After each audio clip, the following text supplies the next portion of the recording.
Qarshi shahridan qo'shnilar inoqqina uy topib qo'yganman. Ya'ni hozir kirishimda pastdagi qo'shnimiz bu qo'shnimizga ovqat olib kelayotgan ko'rdim. Juda ham chiroyli ko'ringan. 3-mikrondamiz. Hammamizga mana shunday qo'shnilar nasib qilsin.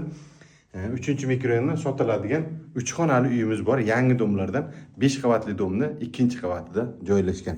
Endi to'liqroq tushuntiramiz. Bu asosiy eshigimiz. Asosiy eshigimizdan kirishimiz bilan to'liq remontlar qilingan.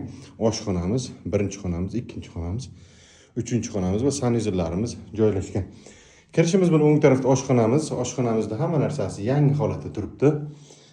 Va bu tarafda zal, zalni keyin ko'rsatamiz. Bu yerda ham xonamiz joylashgan. Ya'ni 1-xonamiz, zal esa 2-xonamiz hisoblanadi. Remontlar yaxshigina holatda. Hamma narsasi chiroyli qilingan uyimiz sotuvga chiqyapti. Bu yerda esa hojatxonamiz va yuvinish xonamiz alohida kir mashinalari bor ekan. Ko'rgan narsalaringiz hammasi qoladi. Suvga, svetda bu yerda muammo yo'q va otopleniyalari duxkontrni kotol qilingan. Bu yerda esa detskiy xonamiz chog'imda hozir sizlarga duxkontrni kotoli bor bo'lsa ko'rsataman.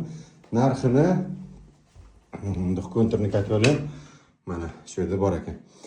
Narxi keladigan narxini 590 million so'm. Ozgina sunnatiga o'tib beradigan joy bor. Kimni yuragursa kelib bosaversa bo'ladigan joydan.